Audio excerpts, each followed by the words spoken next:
The kitchen smelled faintly of onions and broth, though the scent was thin, almost apologetic, as if it knew it didn't have much left to offer. Daniel Hayes leaned against the counter, shoulders slumped, his calloused hands wrapped around the handle of a dented pot. He stirred slowly, coaxing the last of the soup to stretch just a little farther.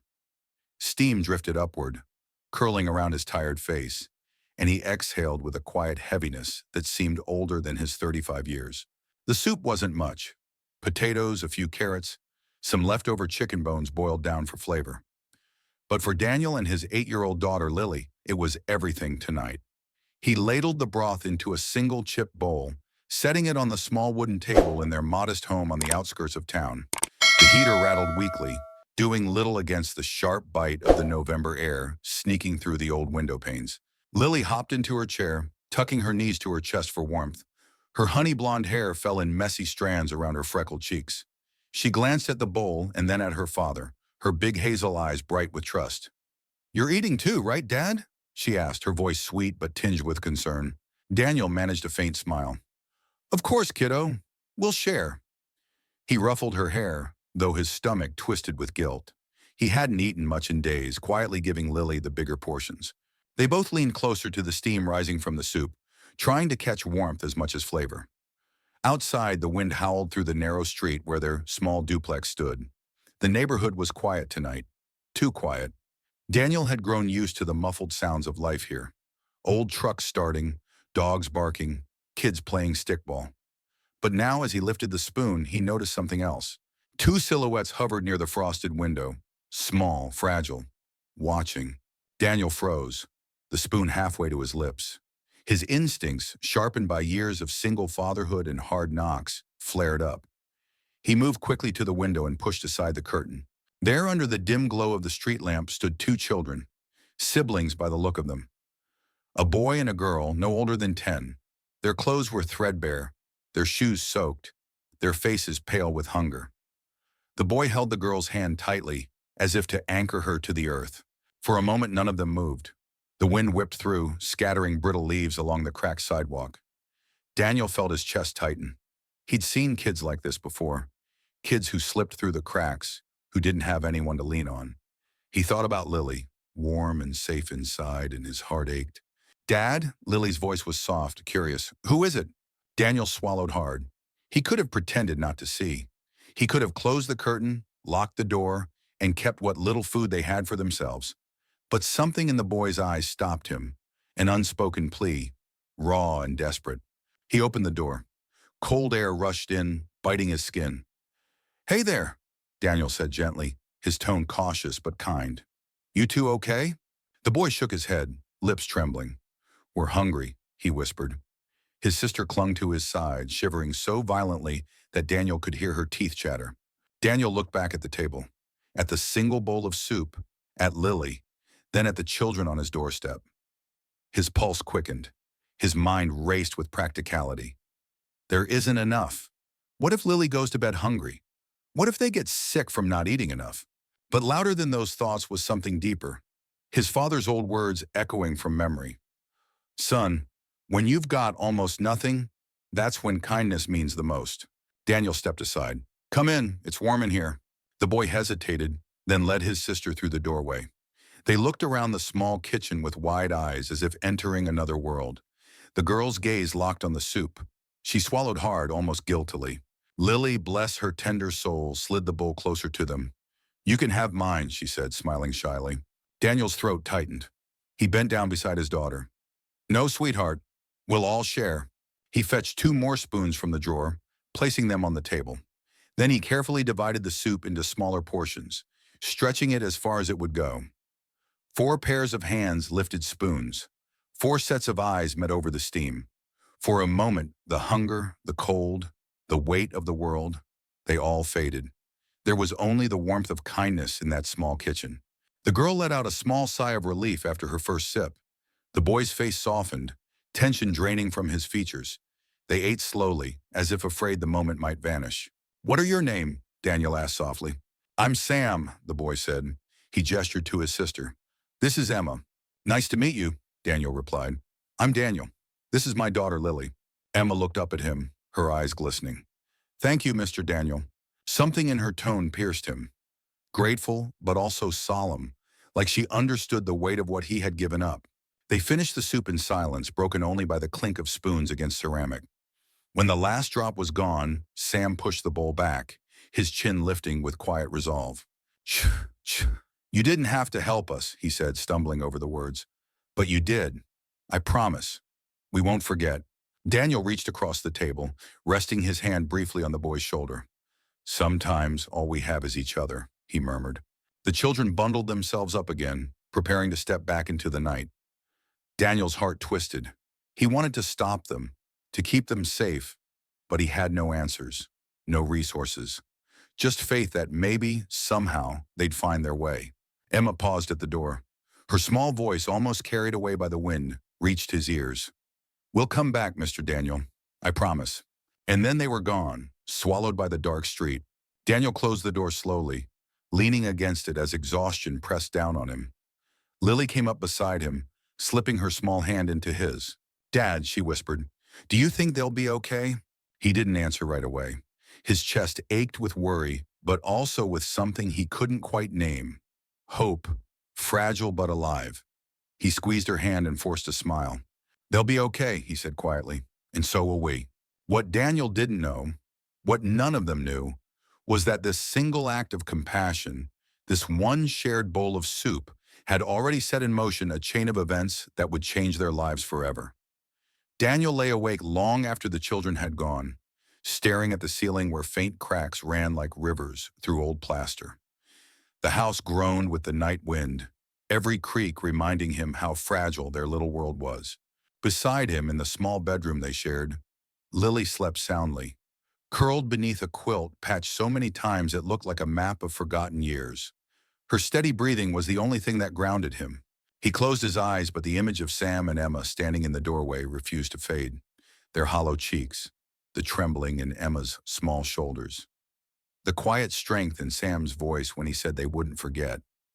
Daniel wanted to believe that promise, but he had lived too long in a world that often swallowed such words before they reached daylight.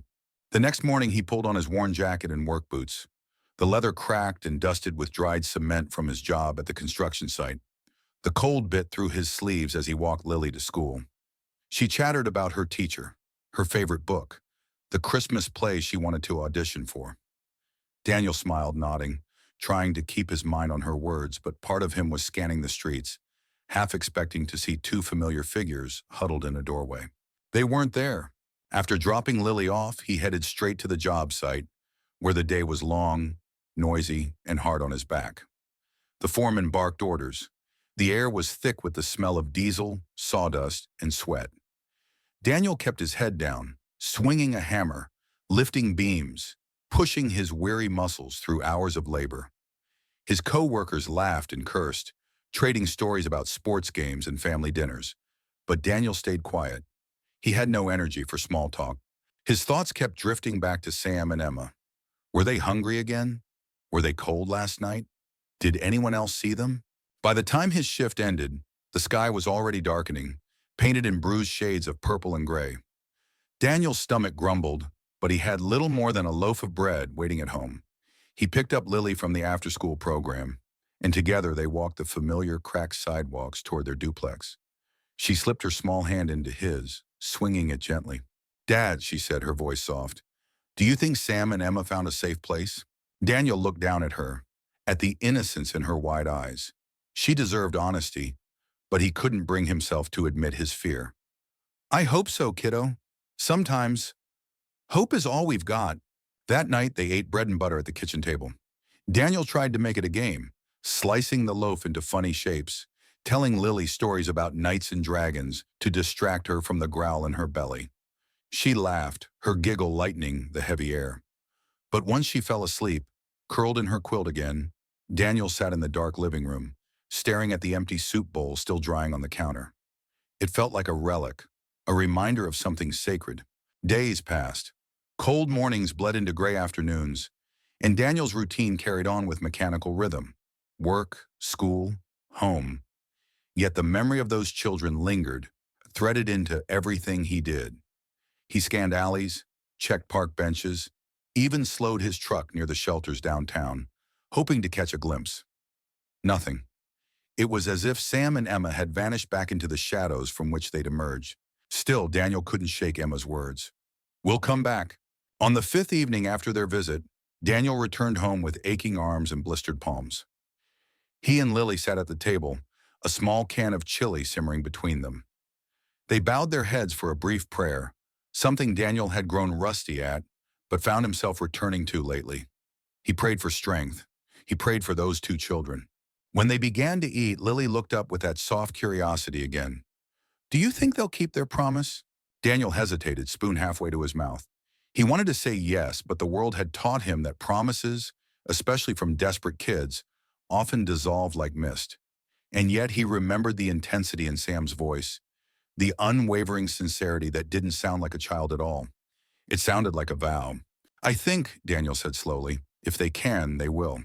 The conversation ended there, but in Daniel's chest, a small ember of hope flickered. The next day was Saturday, and Daniel decided to give Lily a treat.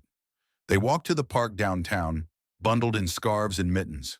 Other families were out, parents pushing strollers, kids sliding down frosted playground equipment, laughter carrying through the chilly air. Daniel bought Lily a cup of hot cocoa from a vendor, and she held it with both hands, her cheeks glowing pink. As she ran to the swings, Daniel leaned against a bench, scanning the crowd. A habit now. His eyes snagged on every child's face, searching for Sam's determined expression, Emma's solemn gaze. But again, they weren't there. He sighed, sinking onto the bench. A father next to him struck up conversation about football. Daniel nodded politely, but his mind was elsewhere. He thought about his own father, a man who'd worked himself raw in steel mills, who taught him that a man's worth wasn't measured in money, but in what he gave to others. Daniel wondered what his father would say if he were alive. Probably that you did right, son. That soup meant more than you'll ever know.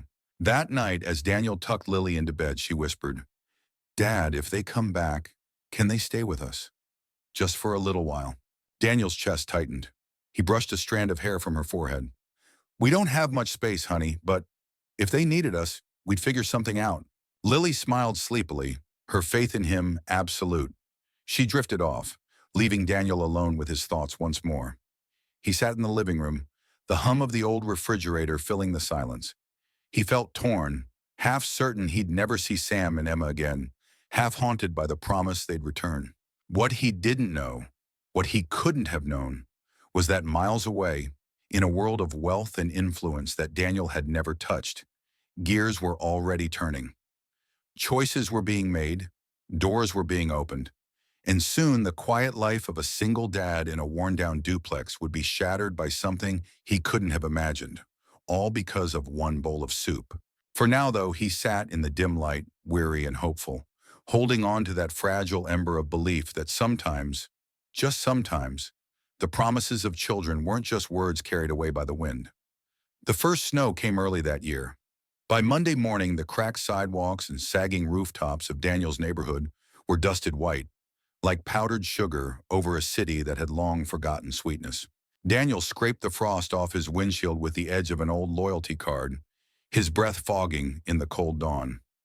Lily stood beside him, bundled in a too small puffy coat, her boots scuffed but her eyes wide with wonder. "Look, Dad," she said, holding out her mittened hand. "Snowflakes. They all look different, right?" Daniel smiled faintly, brushing her shoulder. "That's what they say. Each one's one of a kind." She lifted her hand higher, letting the flakes dissolve into her glove. Her laughter carried into the morning air, fragile yet bright. Daniel clung to the sound. It reminded him that even in a world of hardship, there were moments worth holding on to. But as he drove her to school in his old pickup truck, the rattle of the engine mixing with the heater's weak sighs, he couldn't push away the memory of two other children, Sam and Emma. Their faces had burned into his mind like silhouettes against glass. Every empty alley, every bus stop crowded with weary figures, made him scan with restless eyes, searching for them. At the construction site later that day, Daniel's co-workers cracked jokes to keep warm. Someone brought donuts. Someone else passed around a flask. But Daniel worked in silence, his hammer striking rhythmically against nails, his thoughts elsewhere. He could almost hear Emma's voice in the wind. We'll come back. He wondered if she had meant it or if those words had already blown away, forgotten in the night. By evening, when he picked Lily up, the snow had thickened. The sky turned to steel gray, and the roads glistened with slush. Lily's cheeks glowed red from the cold, her backpack heavy with worksheets and crayon drawings. She slid into the passenger seat, her smile tired but radiant. "Dad, my teacher says we might have a snow day if it keeps up," she exclaimed. Daniel chuckled softly. "A snow day, huh? Guess we'll see." Back home, they huddled near the old heater, which clanked and groaned like an arthritic giant. Daniel heated up a can of tomato soup, the smell filling their cramped kitchen. They ate quietly, the storm howling outside.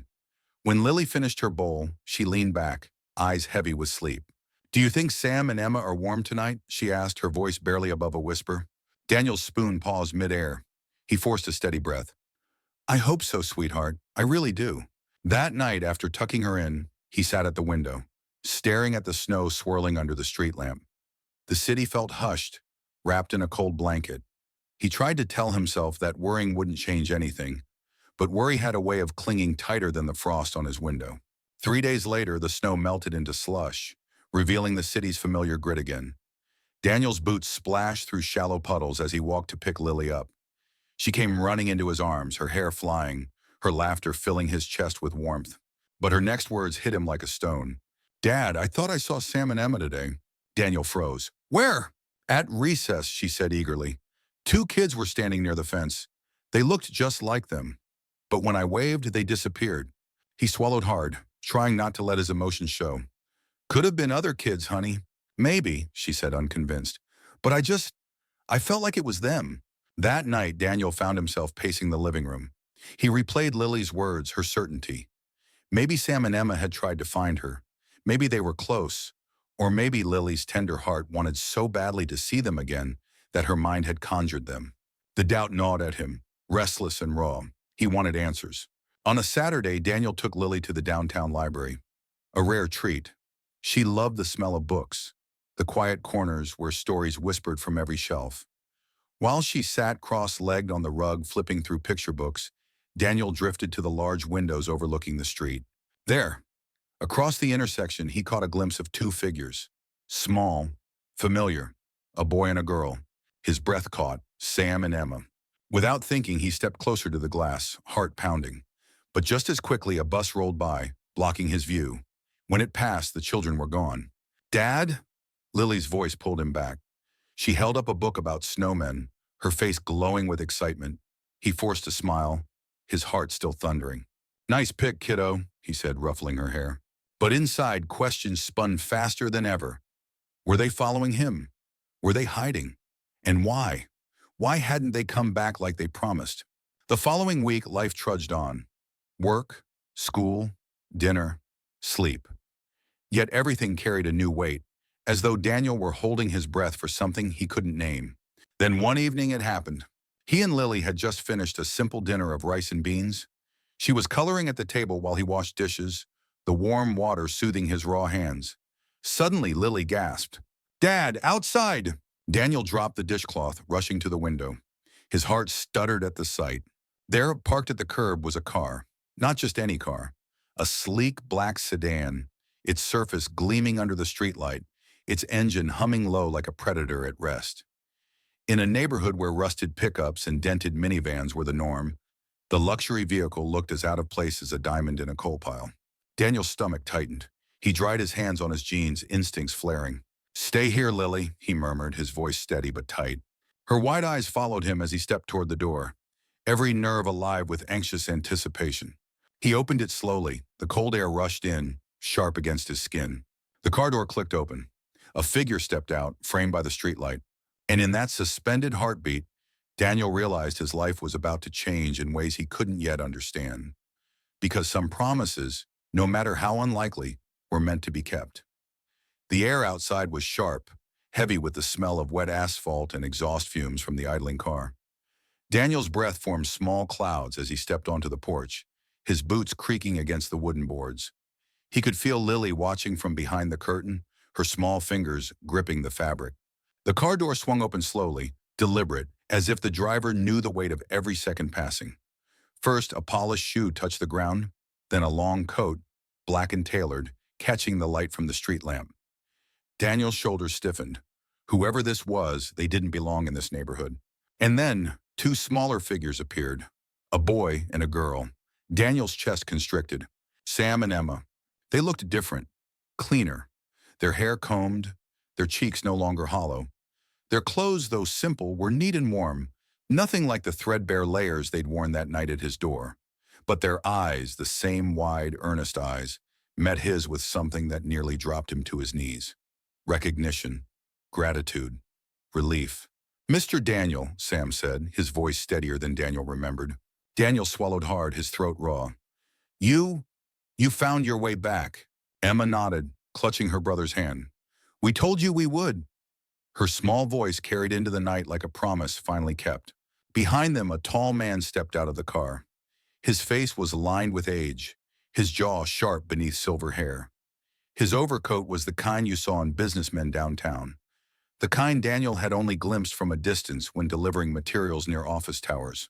His presence was commanding, his posture straight, his gaze unwavering. Daniel's instincts screamed at him. He didn't trust men like this. Men with power stitched into their very clothes. "Mr. Hayes?" the man asked, his tone deep, clipped but not unkind. Daniel stiffened. "Who's asking?" The man extended a gloved hand. "Robert Langston. These children are very dear to me, and I believe we have much to discuss." Daniel didn't move, didn't shake the hand. He kept his eyes on the kids instead, his voice low, protective. "Are you two okay? Did he hurt you?" Sam shook his head quickly. "No, he's family." Emma squeezed her brother's arm. "He helped us." Daniel's jaw tightened. His heart was racing, every protective instinct colliding with uncertainty. Behind him, the curtain shifted, and he knew Lily was still peeking, her little heart probably thudding as fast as his. Robert Langston lowered his hand, understanding the hesitation. "May we come inside? It's cold out here, and I owe you an explanation." Daniel's gut twisted. He didn't like strangers in his home, especially ones who arrived in luxury cars with polished shoes. But he glanced at Sam and Emma, two kids he couldn't forget, even if he tried. They looked safe. They looked hopeful. He nodded once, curt. "All right, but just for a minute." Inside, the heat from the old radiator hummed faintly, barely cutting the chill that followed them through the door. Lily stepped back from the curtain, her wide hazel eyes fixed on the newcomers. When Emma spotted her, her face lit up. "Hi, Lily," Emma said softly. Lily blinked, then grinned. "You came back." The two girls ran to each other, colliding in a hug that made Daniel's throat tighten. Sam smiled shyly at her. "We kept our promise." Daniel gestured toward the table, motioning for Robert to sit. He remained standing himself, leaning against the counter, his arms crossed protectively. Robert took in the small kitchen, the chipped counters, the worn linoleum, the single light bulb buzzing overhead. He nodded once, almost respectfully, before turning his gaze back to Daniel. "My grandchildren," he said, his voice quieter now. "They were taken from us weeks ago, disappeared. We've searched every corner of this city. And then one evening, they came home and told me about you, about the soup, about the man who opened his door when no one else did." Daniel's chest tightened.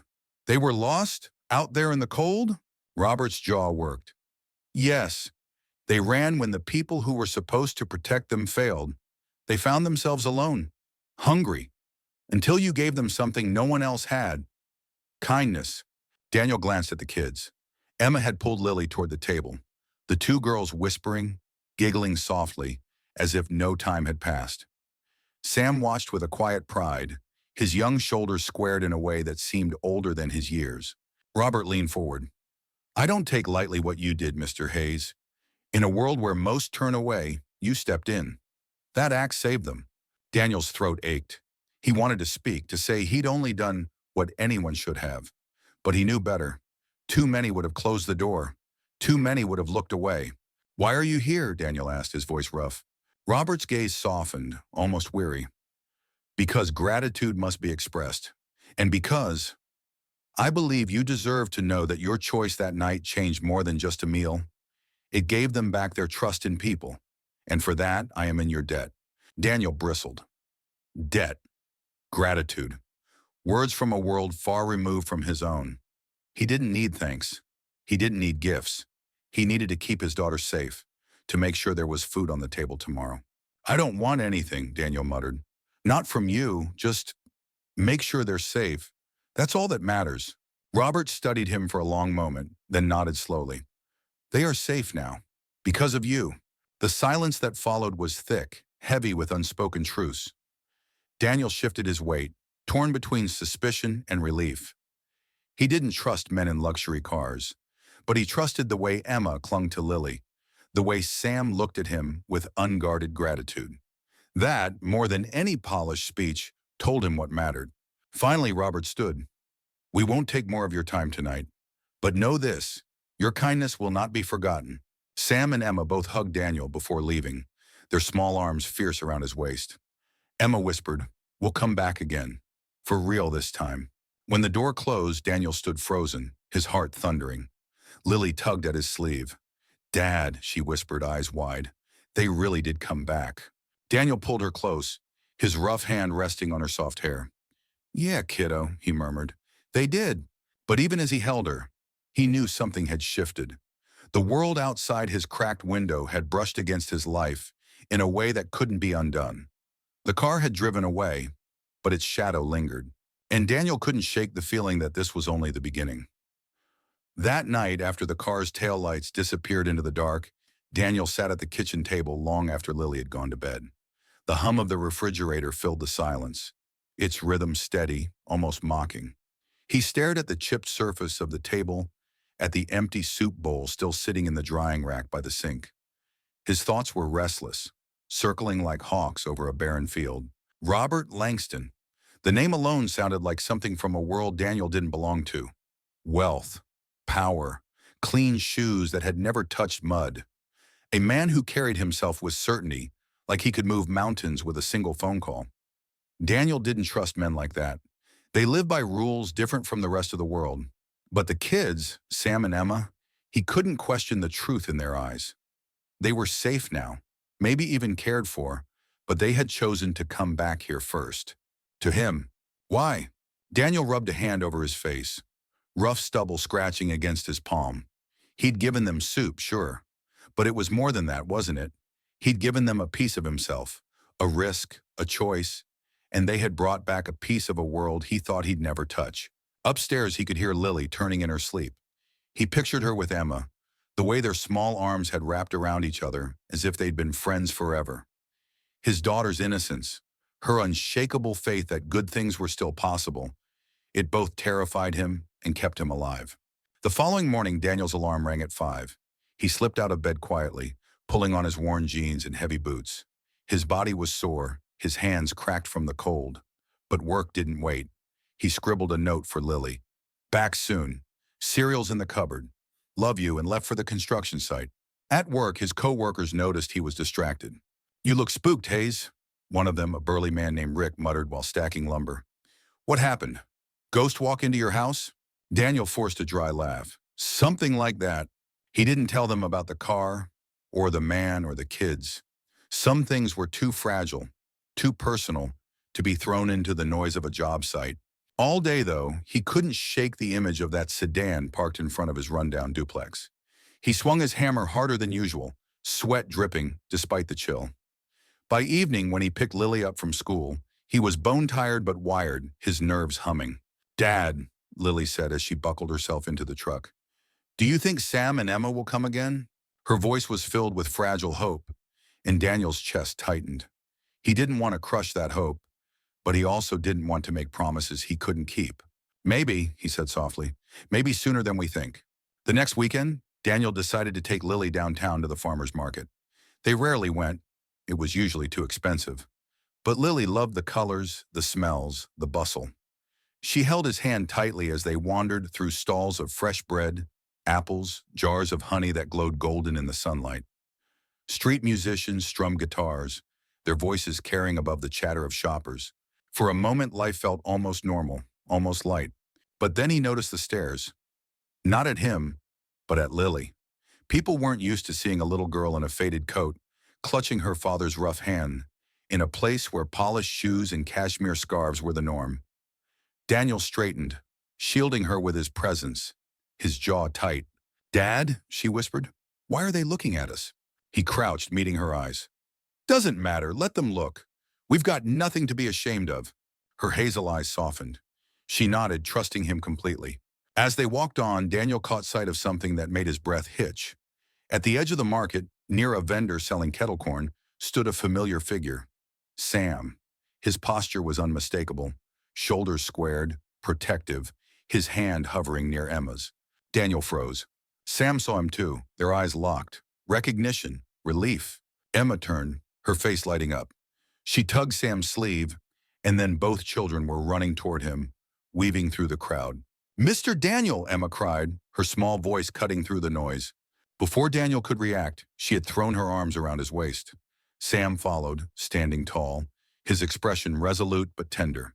"We told you we'd come back," Sam said, his voice stronger now, filled with quiet pride. Lily squealed with joy, wrapping her arms around Emma. The two girls clung to each other, laughing, while Sam gave Daniel a nod that felt almost like a salute. And then Robert appeared. He walked with the same deliberate pace, his coat brushing against polished shoes. People moved aside without being asked, as though they sensed the gravity around him. "Mr. Hayes," he greeted. His tone was formal, but his eyes carried something Daniel hadn't noticed before. Respect. Daniel's jaw tightened. "You following us?" Robert shook his head. "Not following, but I hoped we'd cross paths again. And I'm glad we did." He looked at the children, then at Daniel. They insisted. Daniel glanced at Sam and Emma. Their faces told him everything. This wasn't an accident. They had wanted this. The six of them ended up sitting together on a bench at the edge of the market, steam rising from cups of hot cocoa. Robert explained more this time. His grandchildren had been lost in a custody battle gone wrong, shuttled between people who failed them. They had slipped through the cracks until they found Daniel's porch.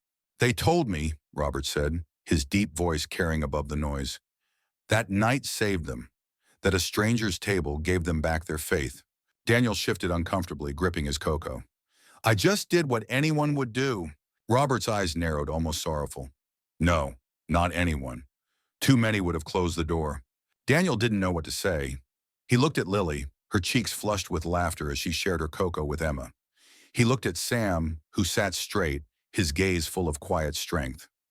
He realized this wasn't just about soup anymore. It was about connection, about lives brushing against each other in ways that couldn't be undone.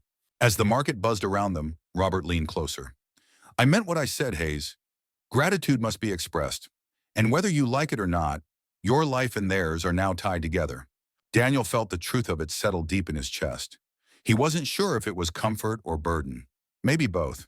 But as Lily leaned against him, her laughter mingling with Emma's, Daniel knew one thing with absolute certainty. Nothing would ever be the same again. The weekend at the farmer's market lingered in Daniel's mind, like a dream he wasn't sure he'd imagined.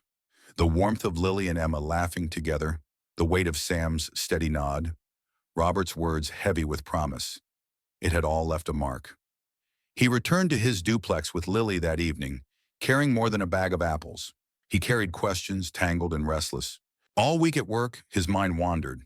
He hammered nails, hauled lumber, and mixed cement with a rhythm that kept his body moving, but his thoughts far away. Rick noticed again. "You're somewhere else, Hayes," Rick said one afternoon, wiping sweat from his brow. "Girl trouble? Or worse, money trouble?" Daniel gave a weary half smile. "A little of both, maybe neither." Rick laughed, shaking his head. "Man, you've always been hard to read." Daniel liked it that way. The fewer people who knew what was happening in his life, the safer he felt. Yet he couldn't shake the sense that he was caught in something bigger than himself, something that would not stay hidden forever. On Thursday evening, when he pulled into his driveway, he saw it again. The black sedan, parked neatly at the curb, gleaming in the weak winter sun. His stomach tightened. He parked his truck, gripping the steering wheel for a long beat before stepping out. Robert Langston was leaning against the car, his coat collar turned up against the wind. Sam and Emma sat in the back seat, their faces pressed against the window, smiles breaking wide when they saw Daniel and Lily. "Mr. Hayes," Robert said, his tone calm but direct. "May we have a word?" Daniel's jaw clenched. "You could have called." Robert gave a small smile. "I didn't have your number." Before Daniel could respond, Lily had already opened the truck door, running toward Emma. The girls collided in a hug on the sidewalk. their laughter echoing in the chilly air. Sam stepped out too, giving Daniel that steady look again, the one that carried more weight than his years. Daniel sighed, motioning toward the house. "Fine, come inside." The kitchen felt smaller with Robert standing in it. His tall frame, the clean lines of his coat, the faint smell of expensive cologne, it all contrasted too sharply with Daniel's world of peeling wallpaper and mismatched chairs. Yet Robert seemed unfazed. He removed his gloves, set them neatly on the table, and sat without waiting to be asked. "I'll be direct," Robert began. "I want to help you." Daniel frowned. "I didn't ask for help." Robert met his eyes. "No, but sometimes we receive what we don't ask for, because it's what we need." Daniel's chest tightened. "I don't need charity." Robert's gaze softened, resolute but not condescending. "I'm not talking about charity. I'm talking about opportunity. You gave my grandchildren something priceless: safety, compassion, dignity. Let me give something back." Daniel's instinct was to push back, to shut the door on whatever this man was offering. But then he saw Lily sitting beside Emma, both girls giggling over crayons at the table. He saw Sam standing quietly, protective, his eyes darting between Robert and Daniel like he understood the fragile tension. "What exactly are you offering?" Daniel asked cautiously. Robert leaned back. "A better job, something steady, benefits, a future for your daughter that doesn't depend on whether you can scrape together enough overtime." Daniel's throat went dry. He wanted to reject it outright, but the words caught. The idea of health insurance, of stability, of Lily not worrying about whether the heat would stay on this winter, it rattled him. But trust was harder than hunger. "Why me?" Daniel asked, his voice raw. "You've got money, connections. Why bother with some guy swinging a hammer just to make rent?" Robert's expression shifted, something raw, almost fragile beneath the polished exterior. "Because my grandchildren trust you, and I trust them." The silence that followed was thick, broken only by the scratching of crayons on paper. Daniel looked at Lily, her small hand brushing against Emma's as they shared colors. He looked at Sam, who gave him the slightest nod, as though urging him to consider. Finally, Daniel exhaled. "I'll think about it." Robert stood, slipping his gloves back on. "That's all I ask." That night, Daniel lay awake again, staring at the ceiling. Lily had fallen asleep, clutching the drawing she and Emma had made together. A messy but heartfelt picture of 4 kids holding hands. Lily, Emma, Sam, and herself drawing a taller figure she'd labeled Dad. The drawing stabbed at him, tender and raw. These children had slipped into their lives like threads into fabric, binding them in ways he hadn't expected. And now Robert was offering him a future that both tempted and terrified him. At work the next day, Daniel swung his hammer harder, trying to drown out his thoughts. But by evening, when he picked Lily up, the decision weighed heavier than ever. "Dad," Lily said as they walked home, "Emma said maybe we could have a sleepover one day." Daniel glanced down at her, his chest tight. "Yeah, you'd like that?" Her grin was radiant, more than anything. And in that moment, Daniel realized this wasn't just about him anymore. It was about Lily, about giving her the kind of life she deserved. On Saturday, Robert returned, not in the sedan this time, but in a modest SUV. He stepped out carrying a box of groceries, setting it on Daniel's porch without waiting for permission. "I said I didn't need charity," Daniel muttered, stepping outside. Robert met his glare calmly. "This isn't charity, it's a gesture. Consider it gratitude." Inside the box were staples: rice, beans, fresh vegetables, even a carton of milk Lily hadn't tasted in weeks. Daniel's throat tightened. "You don't have to do this," he said, his voice low. Robert's eyes softened. "I know, that's why it matters." For the first time, Daniel didn't push him away. He let the groceries stay. That evening, as Lily poured milk into her cereal bowl with a smile brighter than Christmas lights, Daniel sat quietly at the table. The world he had built to keep things simple and safe was colliding with a world of wealth and influence. And though every instinct told him to retreat, another voice whispered, maybe this collision was exactly what was needed. As he watched Lily laugh with a full stomach, Daniel understood something profound. Sometimes the hardest thing wasn't surviving with nothing. It was learning to accept when someone finally offered you more. And whether he liked it or not, his life had already begun to change. Sunday mornings were usually quiet for Daniel and Lily. He'd make pancakes from the cheapest mix he could find, flip them unevenly in the skillet, and drown them in syrup to cover the taste. Lily would sit cross-legged on the couch, watching cartoons with her stuffed rabbit tucked under one arm. For those few hours, life felt almost normal, almost light. But this Sunday was different. A knock echoed through the house, firm but not impatient. Daniel froze, spatula in hand. He wasn't expecting anyone. He wiped his palms on a dish towel and opened the door. There stood Robert Langston, wearing a simple jacket this time, not the long tailored coat. His face was solemn, though his eyes held something almost fragile beneath the steel. Behind him, Sam and Emma peered out from the SUV parked at the curb, waving eagerly when they saw Lily dart to the window. "Mr. Hayes," Robert began, "I hope I'm not intruding." Daniel's jaw tightened. "You are, but you came anyway." Robert gave the faintest smile. "I came because there's something you need to see." Before Daniel could reply, Lily tugged his sleeve. "Dad, please, can Emma come in? Just for a little while?" Daniel looked at her glowing face, then at Robert. With a sigh, he stepped aside. "Fine. 10 minutes." Inside, the girls collapsed into giggles on the living room floor, crayons scattered around them. Sam joined them, his protective posture softening as he sketched alongside Lily. The sight tugged at Daniel, raw and tender. For all his pride, he couldn't deny the truth. These kids belonged together. Robert sat at the kitchen table, removing a folder from his jacket. He slid it across to Daniel. "This is the opportunity I mentioned. A foreman position at one of my properties. Decent pay, benefits, stability." Daniel didn't touch the folder. His arms crossed, his voice low and gritty. "I told you, I don't take handouts." "This isn't a handout," Robert said firmly. "It's work. Honest work. You've been breaking your back for scraps, Daniel. You deserve better. Lily deserves better." The use of her name made Daniel's chest tighten. He glanced at the folder, then at his daughter's laughter echoing from the floor. Pride warred with practicality inside him. "You don't know me," Daniel said at last. "You don't know what I've done or what I can handle." Robert leaned forward, his voice steady but heartfelt. "I know enough. I know you opened your door when no one else would. I know my grandchildren trust you more than anyone. And I know you're the kind of man who won't let himself ask for help, even when it's what you need most." The words struck deep, raw as an open wound.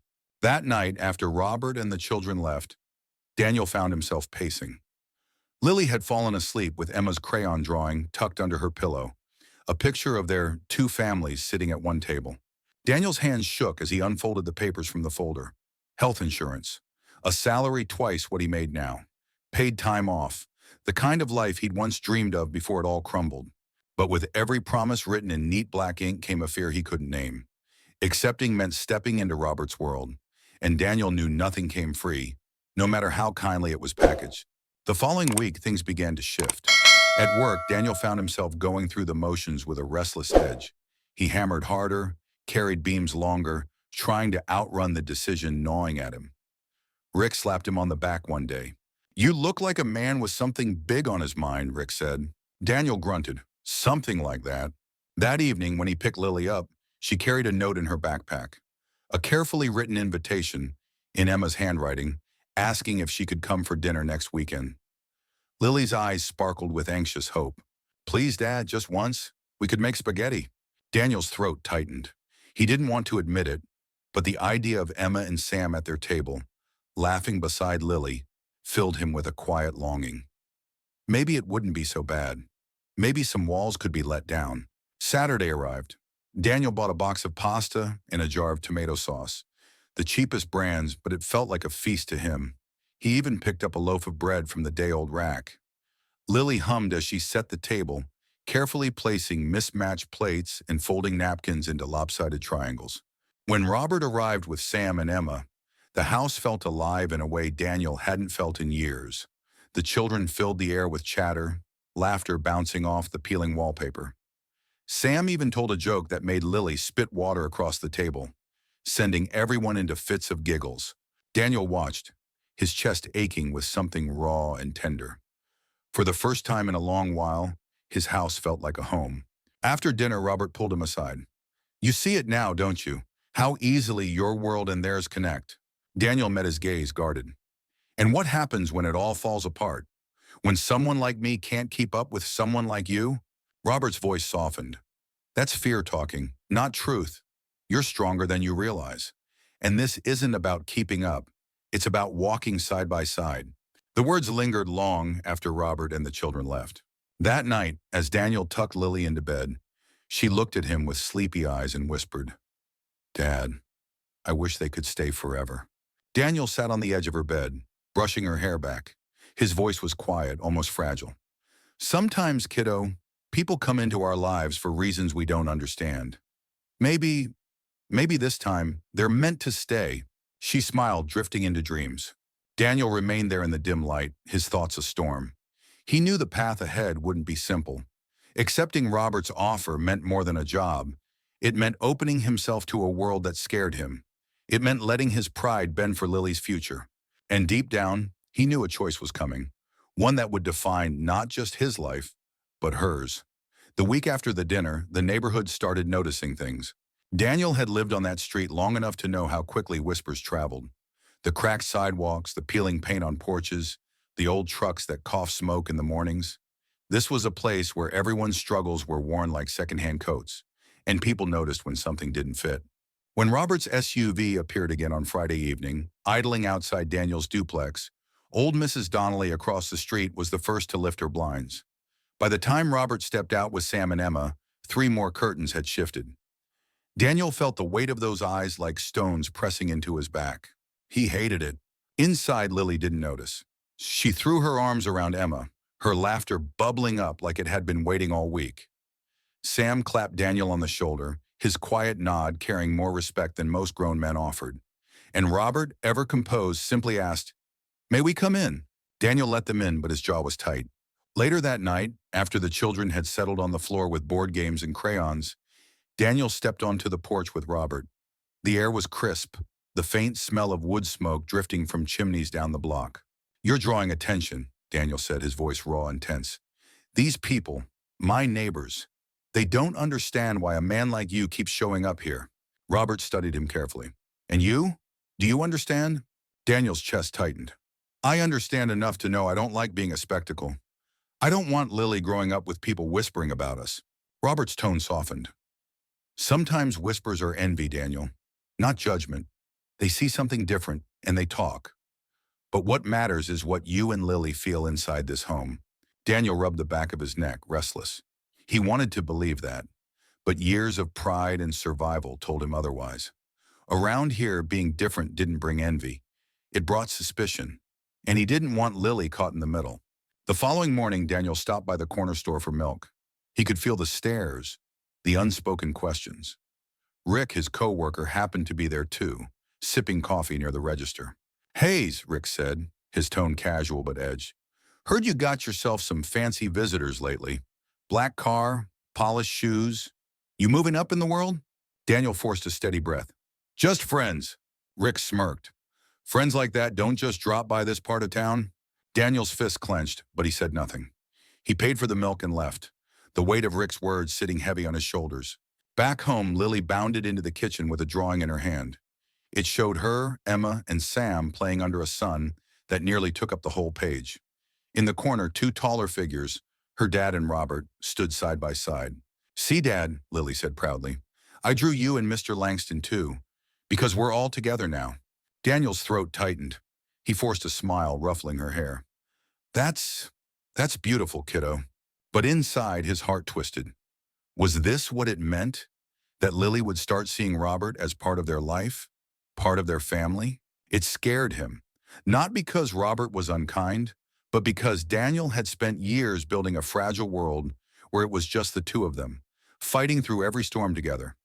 The idea of sharing that space, even with someone offering help, felt like losing control. That weekend, Robert extended his offer again. They were sitting in the living room after dinner, the kids asleep in a tangle of blankets on the floor. Robert's voice was low, resolute. "Daniel, I don't mean to push, but that job, it's waiting. I know you hesitate, but hesitation won't put food on the table. Pride doesn't pay bills." Daniel's jaw tightened. "You think I don't know that?" His voice came out harsher than he meant. He lowered it quickly. "Every night I go to bed wondering how I'll keep the lights on. But I've made it this far. Lily's made it this far. We don't need saving." Robert met his gaze steadily. "I'm not offering salvation. I'm offering partnership. You helped save my grandchildren when no one else did. Let me stand beside you now. For them. For Lily. For you." The words hit raw, carving into the parts of Daniel he tried to shield. He wanted to push back, to cling to his gritty pride. But then he looked at Lily asleep, Emma's small hand draped over hers, and Sam snoring softly beside them. His defenses cracked. "I'll think about it," Daniel muttered. Robert gave a slow nod. "That's all I ask." That night, Daniel sat awake again, the papers still sitting on the counter. He felt trapped between two worlds, his simple, worn-down life and the glittering possibility Robert dangled in front of him. Both felt dangerous in different ways. But when he peeked into Lily's room and saw her curled around that drawing, her little body safe and warm, something resolute stirred in him. Maybe this wasn't just about him anymore. Maybe it never was. On Monday morning, as Daniel pulled into the construction site, Rick was waiting near the gate. "Boss wants you," Rick said, his voice flat. Daniel frowned. He followed him inside where the foreman handed him an envelope. Inside was a layoff notice. Cutbacks, effective immediately. The world tilted under his feet. He clenched the paper, his chest hollow. He thought of Lily, of rent due in 2 weeks, of the groceries already running thin. And then, like a shadow he couldn't escape, he thought of Robert's offer waiting on his counter. That evening, Daniel sat at the kitchen table, staring at the envelope. Lily came in, her cheeks rosy from the cold, holding Emma's mitten that had been accidentally left behind. "Dad," she said, her voice tender, "can we see them again soon?" Daniel swallowed hard. He looked at her, then at the papers waiting for his decision. His pride screamed at him to burn them, but his heart, raw and weary, whispered something else. Sometimes survival wasn't about standing alone. Sometimes it was about knowing when to let someone stand beside you. And Daniel realized, with a heavy certainty, that his choice was no longer about whispers or pride. It was about Lily's future. And that future was coming fast, whether he was ready or not. The layoff notice sat on the counter like a scarlet letter, a single sheet of paper that carried the weight of a wrecking ball. Daniel had stared at it so long the words blurred, the ink bleeding into the cracks of the cheap laminate. Rent was due in less than 2 weeks. The electric bill was already late. His stomach twisted, raw with a familiar fear he thought he'd learned to live with. He rubbed his face with both hands, gritty stubble scratching his palms.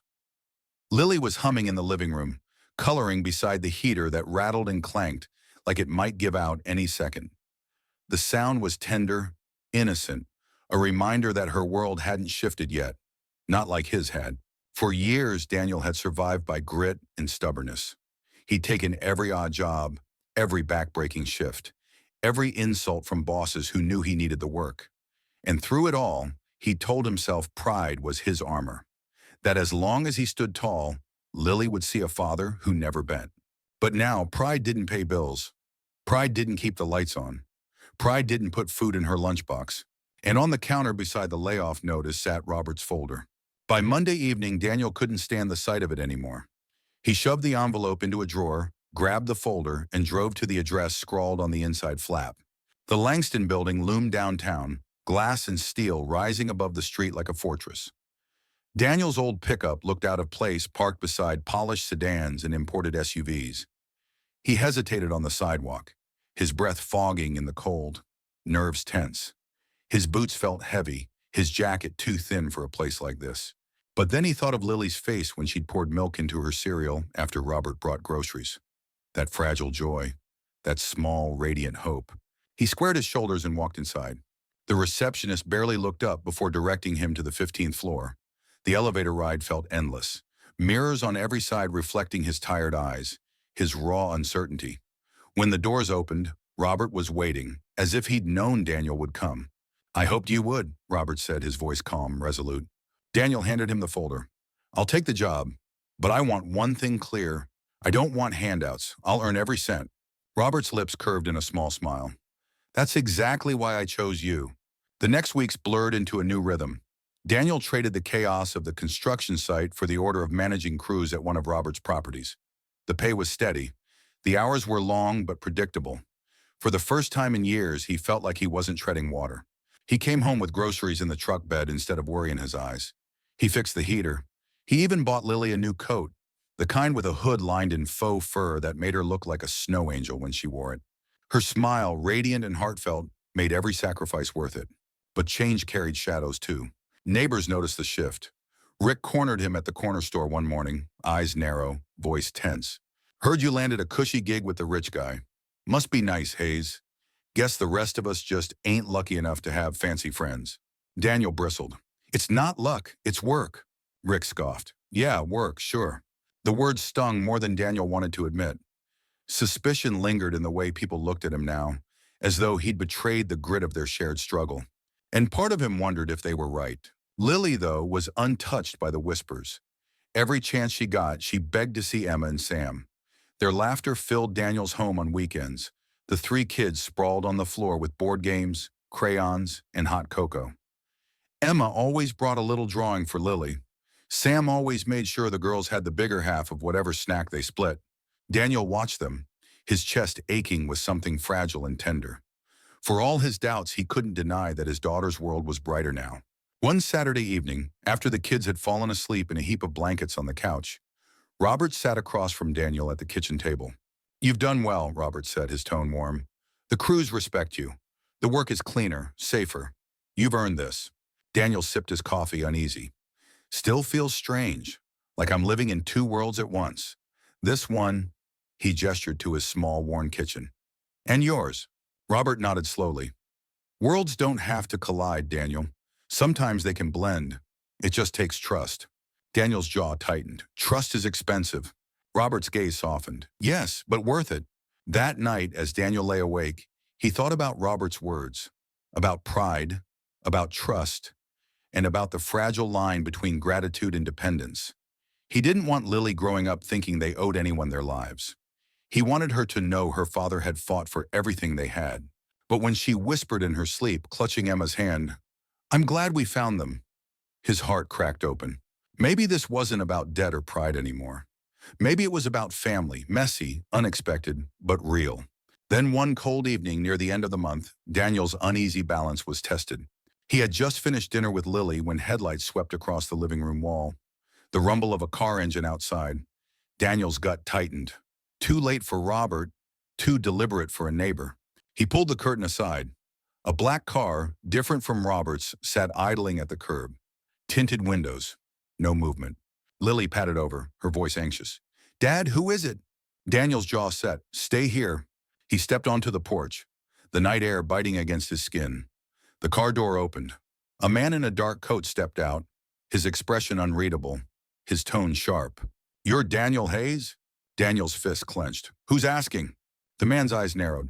Someone who knows you've gotten close to the Langston family, and that's about to become very important.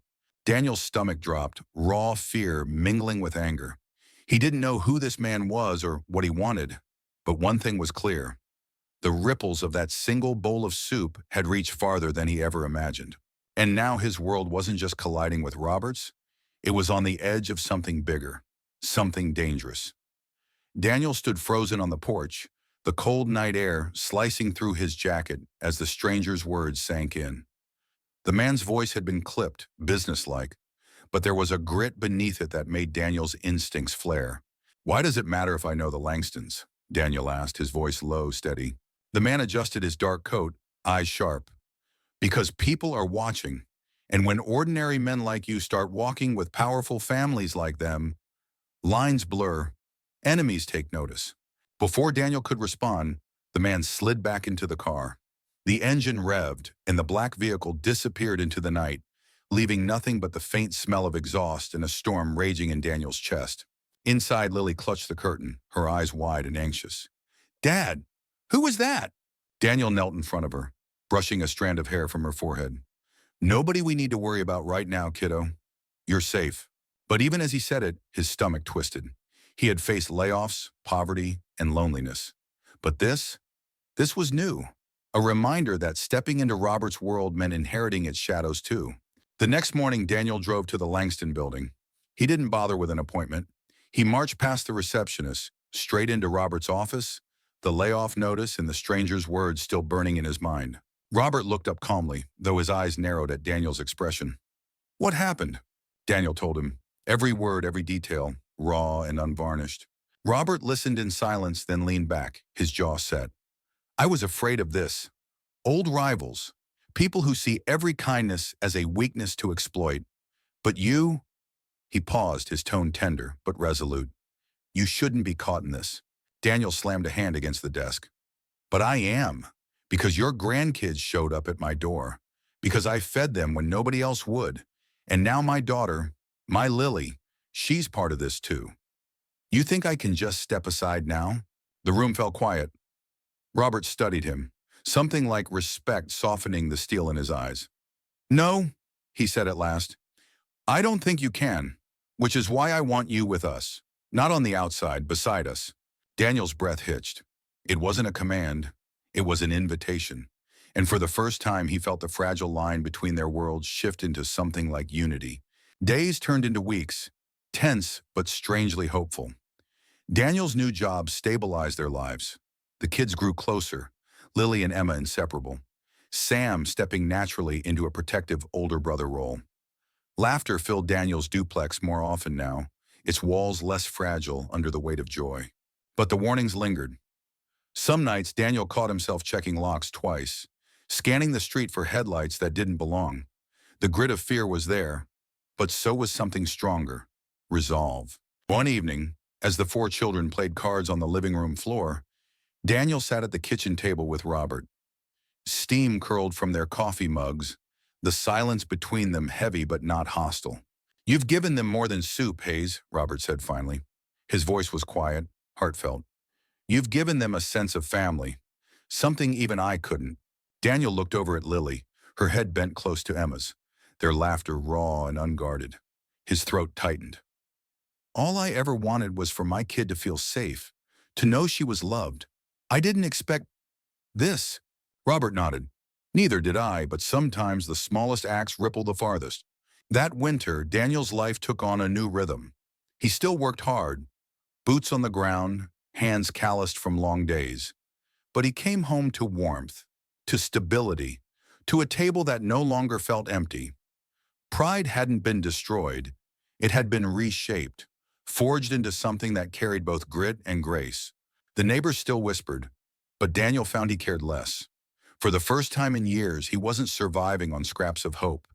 He was building something, not just for himself, but for Lily and for the children who had walked into his life on a cold night with empty stomachs and fragile eyes.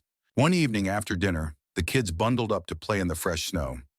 Daniel stood on the porch, watching as they built a lopsided snowman, their laughter echoing against the night sky. Robert joined him, hands in his pockets, his breath clouding in the cold. They'll remember this, Robert said softly. Not the cars, not the buildings, not the money. This. Daniel swallowed hard, his chest heavy with something raw and tender. Yeah, they will. The children's voices rang out, Sam calling instructions, Emma and Lily giggling as they tried to balance a crooked carrot on the snowman's face. For a moment, the world felt simple again. Later that night, as Daniel tucked Lily into bed, she looked at him with sleepy eyes. Dad, do you think they'll always be part of our family now? Daniel brushed her hair back, his voice steady but gentle. Family isn't always about blood, kiddo. Sometimes it's about who shows up, who stays. I think they'll stay. Her smile was fragile but radiant. She curled into her blanket, drifting off with peace written across her face. Daniel sat there in the dim glow of the lamp, the weight of the past months pressing in on him. A bowl of soup. That's all it had been. And yet it had rewritten everything. Weeks later, Daniel found himself at the market again, this time with Robert beside him. People still stared, still whispered, but he held his head higher. He wasn't just a single dad scraping by anymore. He was a man who had chosen kindness when it cost him everything, and in return had been given more than he ever imagined. As he loaded groceries into his truck, Sam ran up, breathless from chasing Lily and Emma through the stalls. Mr. Daniel, he said, his tone resolute, I told you we'd come back, and I meant it. Daniel placed a hand on the boy's shoulder, his voice rough but tender. I know you did, kid. I never doubted you. And for the first time in years, Daniel realized he wasn't carrying the weight alone. That night, sitting at his table with Lily asleep upstairs and the house quiet around him, Daniel thought about the stranger who had warned him, about the whispers in his neighborhood, about the pride he had nearly let starve him. But most of all, he thought about the children's laughter, about Lily's radiant smile, about Emma's drawings pinned to the fridge, about Sam's steady nod, about Robert's unlikely respect. And he understood. Sometimes the smallest acts, the ones no one expects to matter, are the ones that ripple across lives forever. He leaned back in his chair, weary but at peace, a fragile smile curving his lips. And so I ask you, if you had only one bowl of soup left and strangers stood at your door, would you share it, knowing it might change not just their lives, but yours forever?